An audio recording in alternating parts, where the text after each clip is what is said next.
Meu nome é Mingau. Se eu tivesse nome decente, talvez o destino tivesse sido mais suave. Mas quem nasce no sertão agreste, debaixo de telha quebrada, já vem marcado pelo azar e pelo pó. Esta história que carrego na carne não é de assombração simples, não.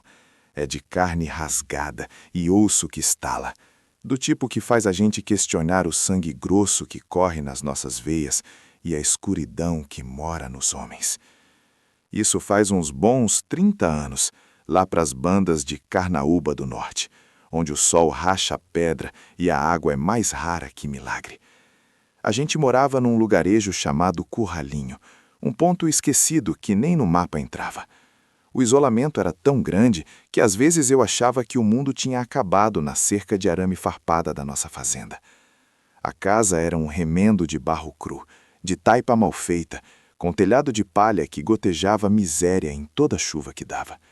O chão era de terra pura, e quando o vento entrava pelas frestas das paredes, a poeira fina grudava na garganta, misturada com o cheiro azedo do lampião a querosene e o bafo de gordura rançosa. Eu era o caçula de 9 filhos que sobreviveram ao sarampo e à fome. Minha mãe, Maria, era uma mulher pequena e quieta que passava o dia rezando baixo, movendo os lábios secos, como se tentasse convencer Deus a não se esquecer completamente da gente. Meu pai, Inácio, era um homem duro, calado, que só abria a boca para dar ordem ou praguejar. Ele era vaqueiro desde que se entendia por gente, e a única coisa que amava mais que o silêncio era o cheiro de couro de gibão suado. A gente vivia da força bruta e da teimosia de um povo que se recusa a morrer de sede. Aquele ano, a seca tinha vindo com uma fúria especial. O gado magro andava arrastando a pança no pó, os ossos marcando a pele como desenhos de fome. O mato seco chiava como pele de cobra no calor do meio-dia. Mas não era só a seca que trazia o pavor a Curralinho. Era o silêncio. Um silêncio pesado, oco, que engolia o som dos grilos e do vento. Eu sei que muita gente que me escuta agora não acredita nessas coisas que eu vou contar. Diz que é a invenção da cabeça de matuto, que é bobagem de gente que nunca viu a luz da cidade grande. Mas quem viveu a noite de lua cheia no sertão, quem ouviu o berro do bicho que não é bicho e viu o mato se dobrar sem vento, sabe a verdade que mora no escuro. Antes de continuar com essa desgraça que mudou minha vida, me digam nos comentários de qual lugar desse mundão vocês estão ouvindo minha história agora. Eu preciso saber se o resto do mundo ainda lembra o que é ter medo de verdade, um medo que cheira a sangue e terra molhada.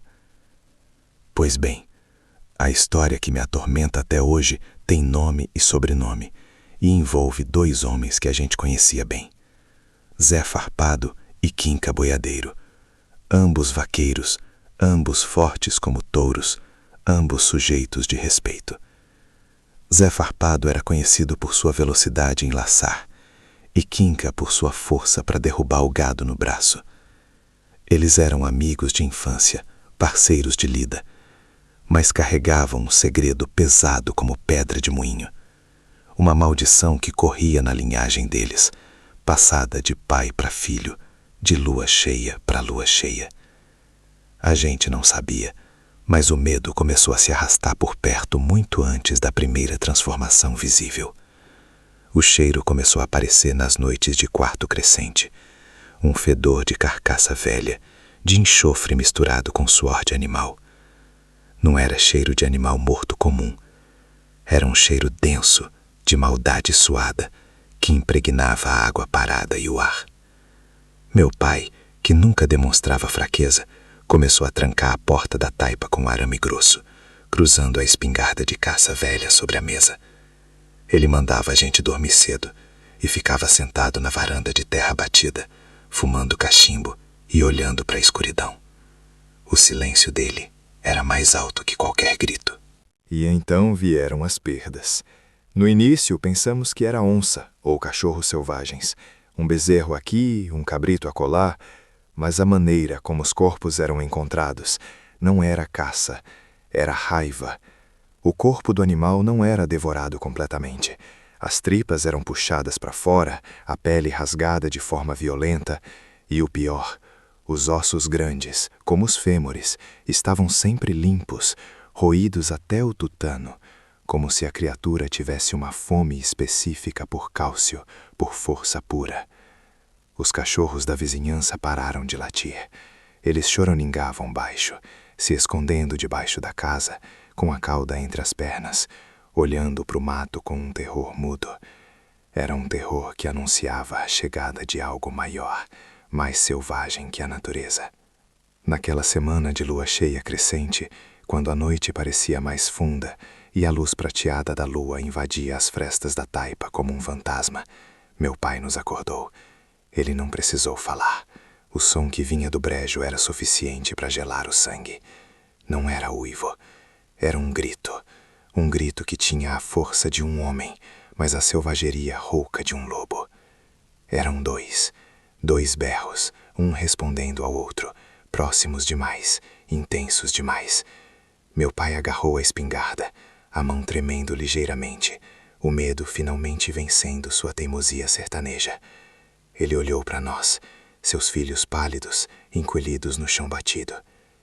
"Fiquem aqui", ele sussurrou, a voz seca. "Tranquem tudo.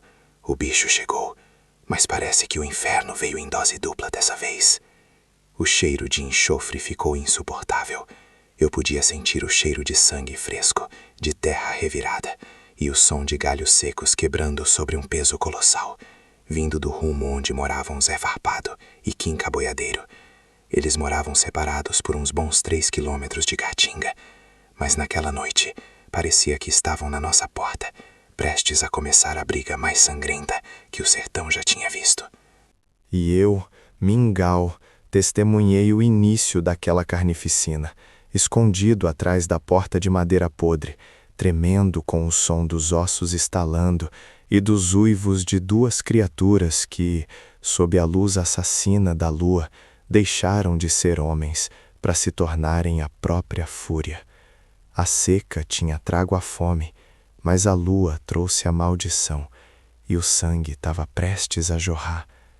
Eu sou Mingau, e se eu tô contando isso, é porque alguma força maior que a razão e o medo não me deixou virar matula de lobo na noite em que a lua lambeu o sertão.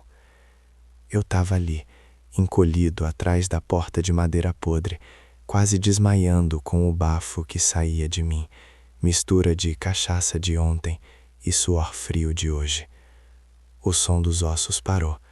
Aquele estalo de galho seco quebrando, de joelho virando ao contrário, tinha dado lugar a um silêncio pesado, um vácuo que engolia todos os ruídos miúdos da noite. Nem o vento ousava assobiar na fresta da parede de taipa. O cheiro era a primeira coisa que me dizia que aquilo não era um pesadelo que passava com um copo d'água. O ar da noite, que costumava cheirar a poeira e capim seco, agora trazia um fedor grosso, metálico, com um fundo de enxofre e bicheira velha. Era o cheiro de um corpo virando outro e do suor que não era mais de gente. Eu tentava prender a respiração, mas ela escapava em tremeliques.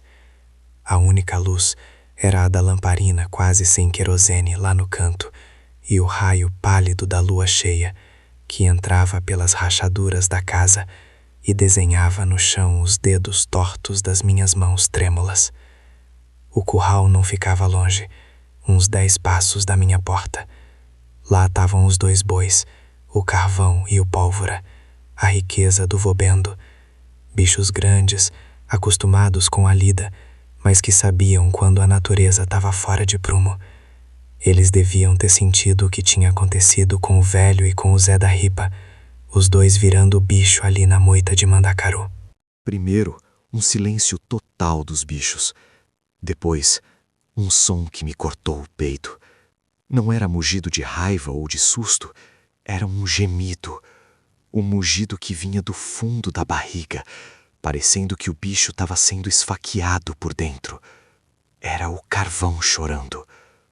Logo o pólvora respondeu, com um som seco, como um coice abafado na terra socada. O desespero dos animais me dizia que o perigo não era só medo na minha cabeça, era real, estava ali, caminhando. Ouvi o primeiro passo. Não era o barulho de bota ou chinelo, era um tampe pesado, como um saco de cimento batendo no chão. Eram patadas, 2 patadas ritmadas. Eles estavam parados, se acostumando ao novo peso, à nova altura. Parecia que estavam farejando, mapeando o terreiro com a ponta do focinho.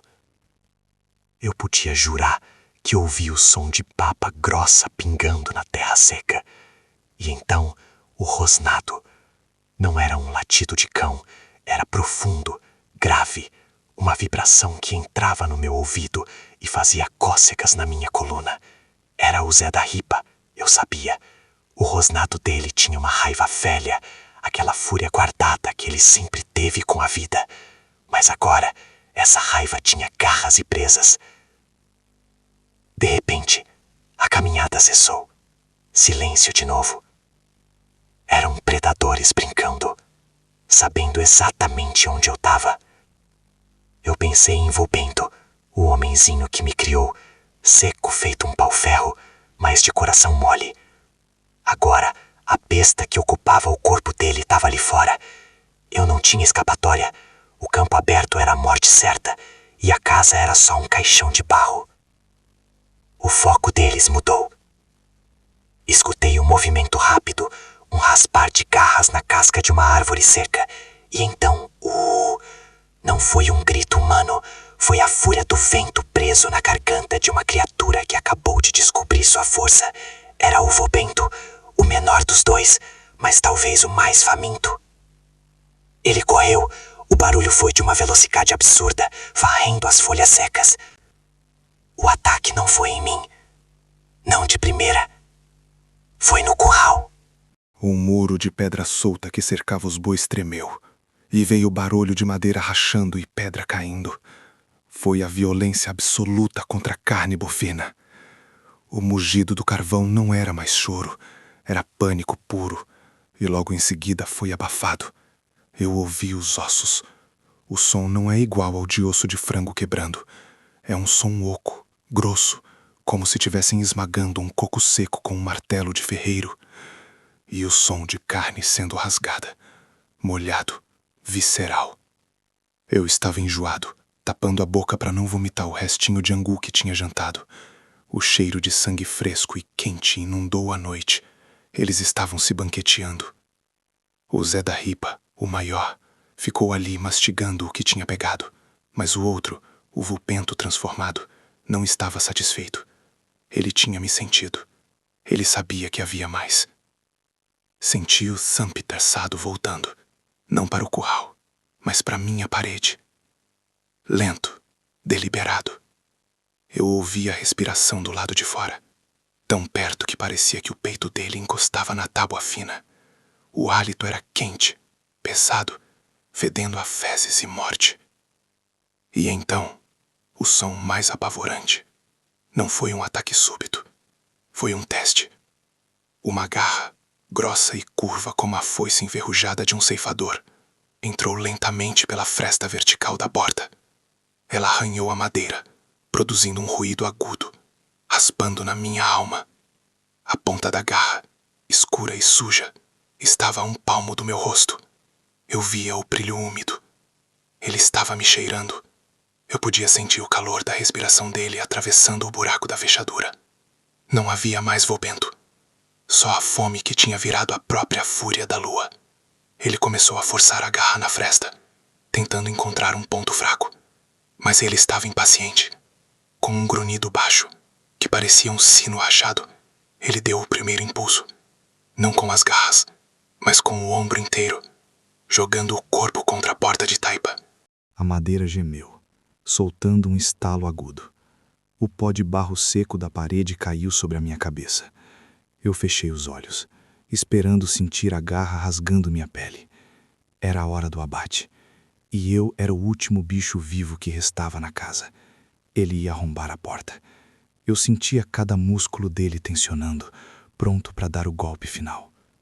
E então, o silêncio. Um silêncio que durou um instante, mas pareceu uma vida inteira de dor. O lobisomem de repente soltou um uivo lancinante, não de raiva, mas de dor pura, e se afastou. Eu ouvi o corpo dele caindo pesadamente, se debatendo no terreiro, se afastando da minha porta, correndo de volta para o mato. O Zé da Ripa, lá no corral, uivou em resposta. E o silêncio da noite, que tinha sido tão mortal, voltou a ser apenas medo. Eles estavam fugindo. Mas por quê? Eu não tinha feito nada. Eu só estava ali, encolhido.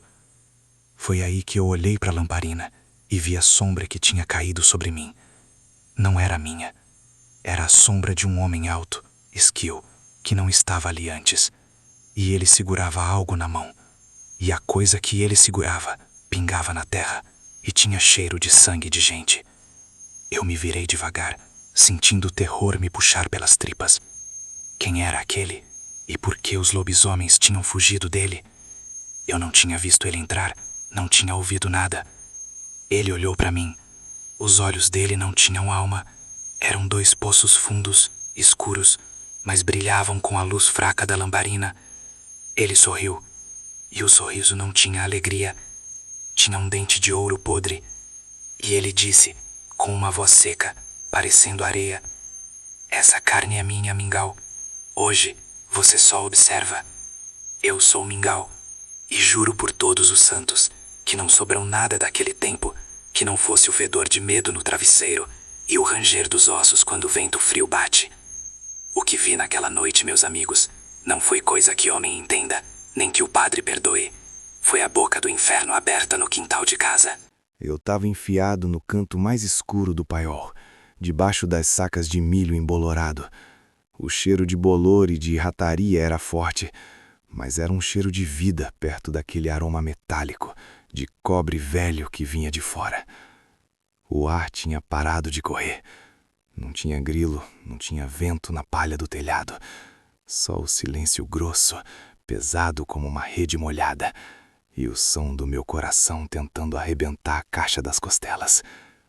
A fresta que eu usava para espiar era fininha, um buraco que o cupim tinha aberto na tábua podre. E foi ali que a desgraça se revelou.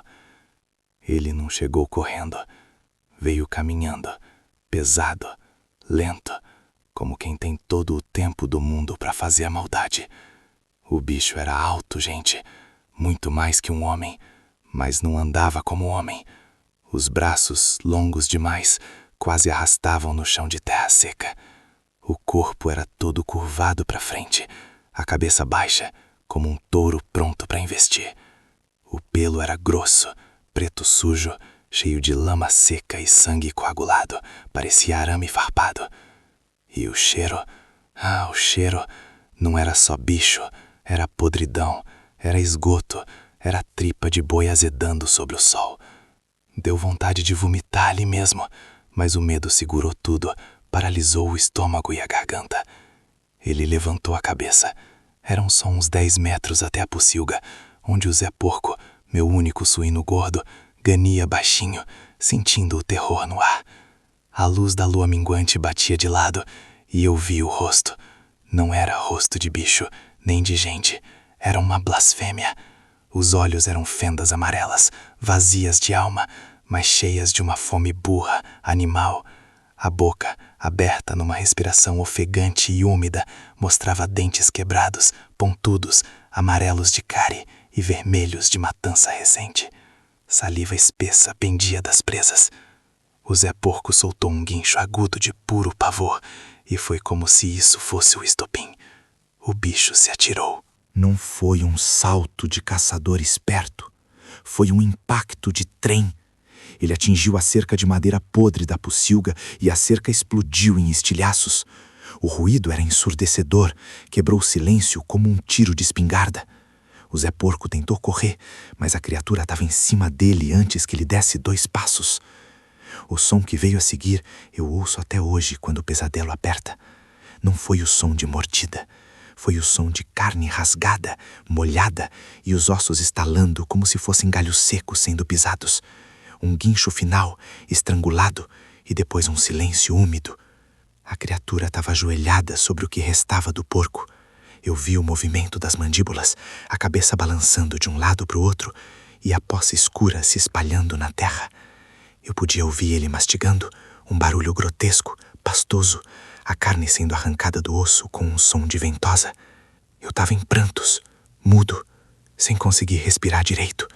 Minhas calças estavam molhadas de urina fria, mas eu não conseguia tirar os olhos da fresta. Eu precisava saber o que aquilo era. Eu precisava ver o quanto o demônio era real. Depois de alguns minutos que pareceram uma vida inteira, o lobisomem levantou-se, respingando. Ele não parecia satisfeito, apenas saciado temporariamente. Ele cheirou o ar e, por um instante, o focinho nojento virou para minha direção, para o paiol onde eu estava escondido. Senti um arrepio que começou na ponta do pé e parou no cérebro. Ele me viu, ele sentiu meu cheiro de medo e suar. Ele soltou um som. Não era uivo, era um ruído cavernoso, rouco, que parecia vir do chão, uma reclamação profunda da garganta. E então ele se moveu para o lado, para a direção da casa principal, a casa de Dona Santa. Dona Santa era uma velha sozinha, dura como pedra, que morava a uns 50 metros. Ela tinha o sono pesado, dormia com a porta trancada. Mas de que adianta trancar a porta quando o inferno resolve bater? Eu tentei gritar, tentei avisar. Minha garganta parecia cheia de areia. Não saía nada além de um chiado patético. A criatura parou em frente à porta de taipa de Dona Santa. Ela estava trancada com um cadeado michuruca. O bicho nem sequer usou a pata. Ele deu um empurrão com o ombro. Não foi uma força de homem, foi a força de um tronco caindo. A porta explodiu para dentro, com um barulho de estilhaços de madeira e barro seco. Lá dentro, grito. Um único, agudo e desesperado grito de mulher, cortado no meio. Eu fechei os olhos, tapei os ouvidos com as mãos, mas o som da carnificina vazou pelos dedos.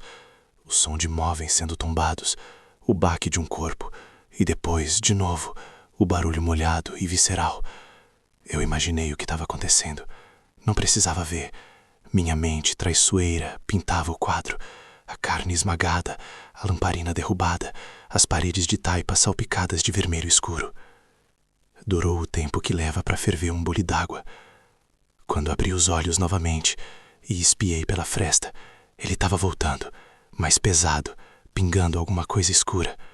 Ele parou no meio do terreiro, levantou o focinho para a lua e soltou um uivo de triunfo que fez o chão tremer. Era um lamento de dor, mas também de vitória, o som de algo que tinha quebrado as regras do mundo para existir. Ele se virou e desapareceu na escuridão da mata, levando o silêncio morto e o fedor de abatedouro na sua esteira.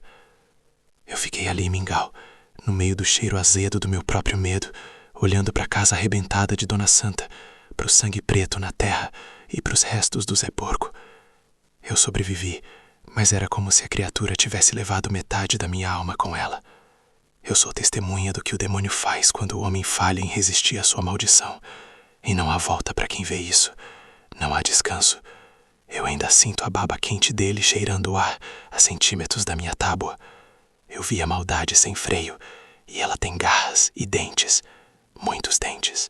Eu não sei dizer quantos dias se passaram.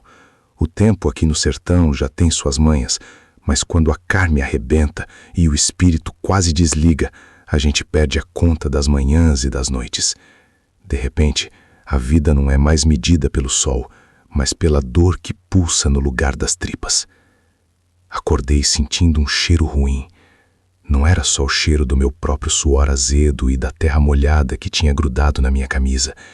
Era um cheiro de sangue pisado, de erva fedorenta e de querosene. Abri os olhos e a luz era tão fraca, tão amarelada, que achei que a lamparina tinha sido acesa no meio-dia. Demorou para eu ver que não era dia, e a luz vinha só de uma fresta no telhado de palha, atravessando a poeira que dançava no ar. Eu estava deitado na minha esteira, no chão batido da casa de taipa, coberto por um pano grosso que devia ter sido lençol há uns 20 anos. A cabeça pesava como pedra de moinho. Tentei levantar o braço, e o que senti foi como se um bando de formigas de fogo tivesse andando por dentro do meu músculo. Soltei um gemido seco que me rasgou a garganta. Tentei engolir, mas minha boca era só barro seco. Lembrei. A pata, o cheiro de bicho e o osso estalando. A dor não era mais aquela faca fria que me rasgava na noite. Era um braseiro lento que comia a carne de dentro para fora. Eu estava enfaixado, do ombro esquerdo descendo pelo peito e quase chegando na barriga. As ataduras eram panos velhos, sujos, encharcados com alguma coisa forte. Cheiro de arruda misturada com álcool de cana. Cachaça para matar o bicho, disseram depois. A casa estava muda, só o rangido do cupim na viga e o som longe dos sinos das cabras pastando. A solidão era um manto pesado que sufocava até a respiração. Levei a mão trêmula ao meu peito. A pele estava quente e áspera. Eu precisava ver o estrago. Com a maior lentidão que a dor permitia, comecei a desenrolar o pano. Estava colado. Rasguei a seco e o grito ficou só na minha garganta, um nó de desespero. O cheiro piorou na hora, pus de ferida brava e sangue coagulado. Quando finalmente consegui puxar o último pedaço de pano, a visão me paralisou. Não eram cortes limpos como o de facão, eram rasgos fundos, como sulcos feitos por um arado perverso. 4 linhas verticais que cruzavam meu peito. A carne em volta estava escura, quase preta nas bordas. Parecia que a ferida não estava cicatrizando, estava esperando. No meio dos 4 riscos longos, bem na altura da costela que eu sentia estar quebrada, havia uma marca menor, redonda. Não parecia a mordida de bicho comum, não. Era um círculo imperfeito, uma espécie de carimbo de carne. Era isso, eu pensei. Era a marca que a desgraça tinha deixado para saber onde me encontrar de novo. Ou pior, para me transformar em algo que eu não podia entender.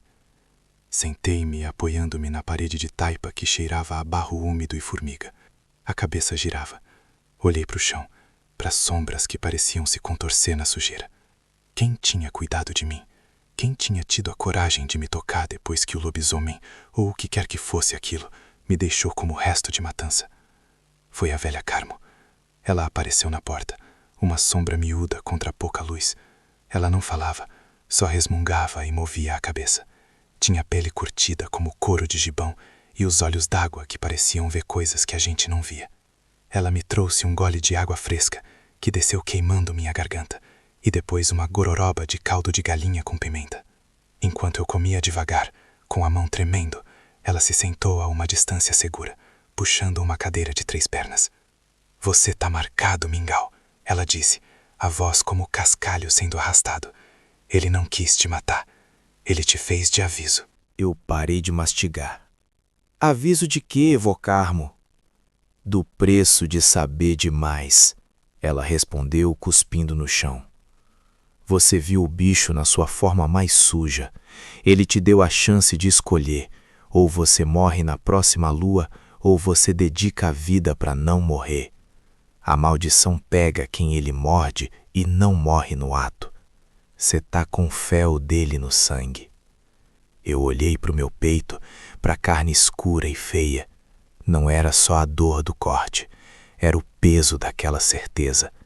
Eu não tinha escapado, eu tinha sido escolhido. A fúria começou a subir da minha barriga, mais quente do que a febre. Eu não era homem de briga, sempre fui mais dado ao mato e à roça, mas o lobisomem tinha roubado minha paz, tinha pisado na minha vida e na minha alma. Vingança. A palavra era um metal frio e pesado. Eu não podia mais plantar, não podia mais dormir tranquilo. Meu corpo era agora um mapa de feridas que me ligavam ao monstro. "Eu vou aprender", eu disse, a voz baixa, quase um sussurro rouco. "Vou aprender o que ele é, como ele caça, o que o machuca. Não vou viver com medo desse bicho no meu cangote, Vocarmo. Não vou." A velha só balançou a cabeça, um sorriso triste e amargo na boca banguela. Ela sabia que a maldição já tinha começado. O homem que acordou na esteira não era mais o mingau simples do sítio. Era algo novo, temperado na dor e na sujeira. Um caçador. Um sobrevivente. Eu passei os dias seguintes apenas me movendo devagar, sentindo meus ossos se reconectarem, observando a marca no meu peito. Eu precisava de força, eu precisava de ferro e conhecimento. Meu futuro não estava mais na enxada, mas na bala de prata, se é que esse bicho se matava com prata. Olhei para a lamparina que à noite mal iluminava a casa. O sertão lá fora estava preto. O silêncio não era mais calmaria, era a ausência de som que precede o salto. Eu tinha que começar a treinar. E o treinamento para um homem marcado pela besta não começa no corpo, começa no olho. Começa sabendo esperar o cheiro da desgraça antes que ela chegue. A avó Carmo me deixou sozinho depois do segundo dia. Ela me deu um pequeno embrulho de couro. Dentro tinha um dente amarelado, grande, de bicho que eu não reconhecia, e um punhado de terra de cemitério. Guarda isso perto do fogo, ela murmurou, antes de sumir. Você vai precisar de amuletos e de reza brava. Agora você tem a vida pela frente e o diabo no rastro. Não tenha pena de si mesmo, Mingau, porque ele não vai ter. Senti o peso daquele dente na minha mão. Era o início da minha nova vida. Uma vida onde eu não rezaria mais para Deus me proteger, mas sim para que o inimigo estivesse sempre distraído. Meu corpo estava quebrado, mas minha alma, essa estava inteira e cheia de veneno. O lobisomem tinha me deixado vivo. Grande erro. Eu seria a sombra dele até o fim dos meus dias, ou até o fim dos dele. Eu jurei isso para as moscas que zuniam na casa, para a terra de taipa e para a marca feia que queimava meu peito. A caçada tinha acabado de começar. Faz anos que a gente anda nessa vida de caça, mas o medo, ele nunca enferruja. O medo é bicho que se alimenta do tempo. Quanto mais tu vê, mais tu sabe o que pode te acontecer. E aí o medo vira um peso nas costas, não mais o arrepio de moleque. Meu nome é Mingau, e essa é a história da noite em que a gente parou o que não devia ser parado. A gente estava no terreiro da casa do seu Zé Lino, aquela tapera de taipa rachada, isolada no meio da caatinga, a uns 30 quilômetros de qualquer fresta de gente. A lua naquela noite parecia um prato de estanho jogado no céu preto, refletindo nas folhas secas e na poeira levantada pela seca. O cheiro era de terra morta e carniça velha, porque a criatura andava rondando fazia mais de uma semana e não deixava um animal inteiro. Eu estava sentado num banquinho de 3 pernas, o corpo moído pelo cansaço e pela vigília. A gente tinha limpado a área, jogado sal grosso e feito um círculo de cinzas. Mas essas coisas só servem para acalmar a alma da gente. Para deter o bicho, só o ferro e a fé. Eu tinha nas mãos a minha espingarda de 2 canos, carregada com a munição que custou a alma e a prata derretida das minhas mães. Não era bala comum, era o projétil feito com o metal que renega o inferno. Brilhava meio fosco, assentado na pólvora negra, benzida 3 vezes pelo padre Eustáquio lá de Quixadá. Ao meu lado, Firmino, um sujeito miúdo que tinha a coragem de um leão e a reza mais forte que eu já ouvi, segurava um facão que ele tinha afiado até a lâmina gritar. O silêncio do sertão tem uma qualidade que a cidade não tem. Não é a ausência de som, é o peso do som que falta. Eram 11h30. O grilo parou. A coruja se calou. Até o vento, que uivava fraco, pareceu prender a respiração. Era o sinal. Ele vinha vindo. Firmino sussurrou. A voz dele era um ruído seco de folha amassada. Ele disse, Mingau, ele tá cheirando a gente. Senti o cheiro antes de ouvir. Um fedor denso, de esgoto misturado com pelo molhado e sangue coalhado, tão forte que queimava as narinas e dava ânsia. Era o cheiro da morte andando em 2 pernas, ou 4. A gente tinha colocado a isca, um bode velho, amarrado perto de um tronco seco, a uns 30 metros. Era ali que a gente ia dar o bote. O som começou como um arrastar, pesado, como se um tronco tivesse sendo puxado na mata. Depois, os galhos secos começaram a estalar com uma força anormal. Era grande, era muito grande. Eu apertei o cabo da espingarda, sentindo o suor escorrer frio pelas minhas costas. Eu repeti mentalmente a oração de São Jorge, engolindo a saliva grossa. E então, ele saiu do mato. Não era um lobo. E não era um homem. Era a junção mais profana que o diabo podia costurar. Tinha mais de 2 metros de altura, ombros largos e curvados, cobertos por um pelo grosso, marrom escuro, quase preto, cheio de nozes e terra. As pernas grossas, terminadas em patas enormes, pareciam suportar um peso inimaginável. O queixo dele batia perto do meu olho se ele estivesse em pé na minha frente. Os olhos eram 2 carvões acesos, vermelhos e inteligentes, cheios de ódio e de uma dor antiga. Ele viu o bode e parou. O silêncio voltou a ser absoluto. A criatura respirava pesadamente e eu podia ver o vapor quente saindo do seu focinho. Era puro músculo e maldade. Eu levantei a arma devagar.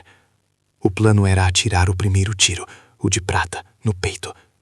Se errasse, o segundo tiro era pólvora comum, só para tentar ganhar tempo. Firmino, com uma calma que só a fé extrema permite, começou a rezar alto. Ele disse: Deus Todo-Poderoso, expulse essa visagem. Ele disse que o sangue do cordeiro lava o pecado da fera. A voz da oração pareceu irritar a criatura como um ferro quente. Ela soltou um ruído, não um uivo, mas um rosnado gutural que vinha lá de dentro das tripas, e avançou. Era rápido demais. Em 2 saltos ele cobriu a distância até a isca. O bode não teve tempo nem de chorar. A criatura o pegou pelo pescoço e ouvimos o som repugnante dos ossos estalando e do sangue jorrando. O cheiro de sangue quente me deu náuseas, mas me despertou. Eu mirei no centro daquele peito cavernoso e puxei o gatilho. O barulho da espingarda na noite é ensurdecedor, mas o som que veio depois foi o que me assustou de verdade. Não foi um grito de dor animal, foi um lamento humano, misturado a um berro de besta. A bala de prata acertou. O impacto foi tão forte que fez a criatura cambalear.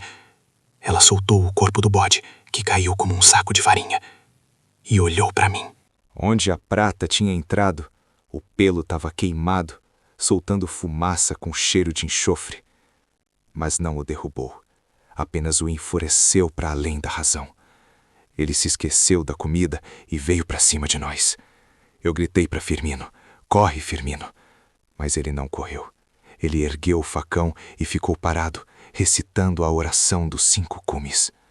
A criatura avançou contra mim, os dentes à mostra, pingando saliva e sangue. Eu tive 1 segundo para decidir. Eu não podia recarregar a arma a tempo. Eu joguei a espingarda e me joguei de lado, rolando na terra seca, enquanto as garras enormes passavam raspando onde eu estava. Senti o vento sujo e quente do seu corpo. Eu levantei rápido, procurando qualquer coisa para usar, e foi então que Firmino entrou em ação. Ele não tentou atacar a criatura na cabeça ou no corpo. Ele se agachou e cravou o facão na perna traseira direita, bem no garrão, onde o lobisomem é mais fraco. O bicho urrou de uma maneira que eu jamais ouvi. Parecia que a dor lhe rasgava a alma. Ele se virou para Firmino, cambaleando, com o metal sagrado ainda fincado na carne. Esse foi meu momento. Eu peguei a faca que eu guardava na cintura, feita de ponta de foice, e corri. O bicho estava distraído com Firmino, tentando arrancar o facão, a perna sangrando um líquido preto. Eu mirei o pescoço, mas a pele era grossa demais, parecia couro de jumento. Eu pensei no que minha avó dizia: a prata só mata se a alma estiver disposta a ir. Eu cravei a faca na junção do ombro, onde o pescoço encontra o corpo, gritando mais pela raiva e pelo medo acumulado do que pela força. A criatura tremeu. Os músculos dela ficaram duras como pedra. Ela soltou um rosnado, mas desta vez o som morreu na garganta. Ela virou a cabeça devagar e olhou para mim. Os olhos vermelhos estavam começando a apagar, virando um castanho opaco. E foi aí que o horror de verdade começou. O corpo começou a encolher, o pelo se retraindo, os ossos estalando em um som terrível, como um saco de ossos sendo amassado. O cheiro de enxofre aumentou, a massa de músculo se desfez, e em poucos segundos, no lugar da fera gigantesca, havia um homem, nu, magro, coberto de sangue e terra, com uma ferida feia no peito. Era o seu Antônio, o velho carpinteiro que morava na beira do rio, que sumira na semana anterior. Eu conhecia o rosto dele. Era o rosto de um homem assustado e miserável. Ele me olhou, e naquele olhar havia reconhecimento. Uma lágrima escorreu de um dos olhos castanhos, misturada ao sangue seco. Ele tentou dizer algo, a boca cheia de espuma. Então ele soltou um suspiro longo, que pareceu esvaziar todo o ar do terreiro, e ficou quieto. Eu olhei para Firmino, que se aproximava devagar, tremendo. A gente tinha vencido a besta, mas o preço era esse: olhar a miséria humana que se escondia debaixo da pele da maldição.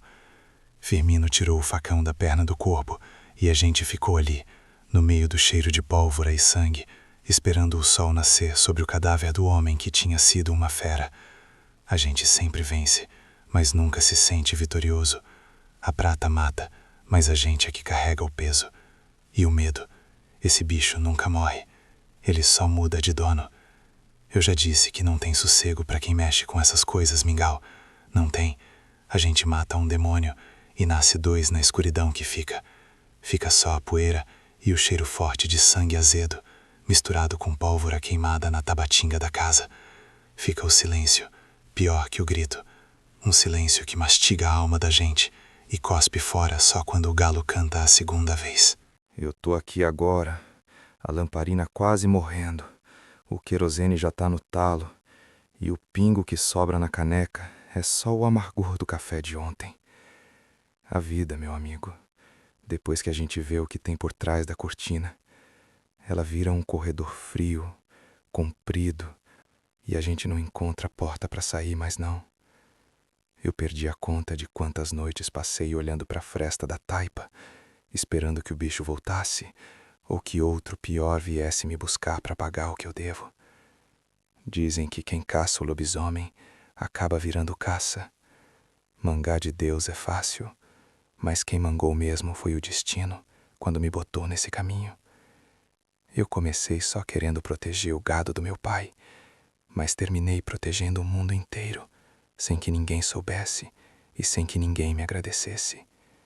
E o pior, meu irmão, é que o meu pagamento é essa solidão que aperta, essa cama de tábuas duras que não aquece, e a certeza de que nunca, nunca mais eu vou deitar a cabeça sem ouvir os ossos estalando ou sentir o hálito quente de criatura na nuca. O sol rachava a terra lá fora, e eu passava o dia enterrando os restos daquela noite de inferno, seja o que for que estava incorporado naquele corpo maldito. A terra engole tudo. Engole o sangue, engole as tripas, mas não engole o medo. O medo fica aqui, na garganta. Fica no cheiro do curral revirado. Fica no choramingo distante da vaca que perdeu o bezerro pro bicho. Eu usei toda a cinza que tinha para limpar o chão, mas a mancha, o nó que fica na madeira de peroba do batente, essa mancha não sai. É lembrança que nem reza brava arranca. Essa história que eu contei para vocês, do que aconteceu no alto do Morro Seco, daquele bicho que tinha pele de gente e o olho amarelo como brasa, ela acabou ali, na ponta da minha garrucha velha. Foi ali que o bicho gemeu. Não gemeu como animal ferido, gemeu como alma perdida que reconhece o inferno. Ele caiu, virado na forma original, um corpo que dava pena, mas que carregava a desgraça de milhares. Eu fiquei ali, olhando, sentindo o sol queimar a minha pele, enquanto a feiura daquela morte esfriava na minha frente. Eu podia ter fugido, podia ter me mudado para a capital, esquecer essa vida de poeira e bicho, mas quem nasceu para ver o avesso do mundo nunca mais consegue olhar para frente. A gente fica preso. E o meu aprisionamento é saber que tem mais. Sempre tem mais para vir, para comer o que sobrou da gente, para levar a paz que a gente nunca teve direito. Eu tô velho. As minhas mãos tremem quando pego o facão, mas não tremem quando eu carrego a munição benzida. É a força do costume, a força da raiva que não me deixa parar. Eu não tenho família para chorar por mim, não tenho herança para deixar, a não ser essas histórias mal contadas, esses avisos que eu jogo no vento para ver se alguém aprende alguma coisa com a minha desgraça. O que me resta agora é o silêncio dessa noite esticada. A lenha acabou. O vento geme lá fora como um lobo esperando a hora certa de entrar. Eu sinto o frio subir pela sola do pé. O frio que não é só do tempo, é o frio da eternidade que a gente sente quando mata algo que não devia morrer. Eu sinto essa história escorrendo das minhas veias, como se contar fosse sangrar a alma um pouquinho de cada vez. Eu fiz o que precisava ser feito. Eu dei cabo da assombração, ou pelo menos mandei ela de volta para o buraco de onde ela veio. E é isso que eu faço: contar, caçar, viver só. O amanhã vai chegar com a luz dura do sol do sertão, e eu vou ter que me levantar, pegar a água da cacimba e ver qual é o próximo lugar que precisa ser limpo desse mal. Eu não descanso.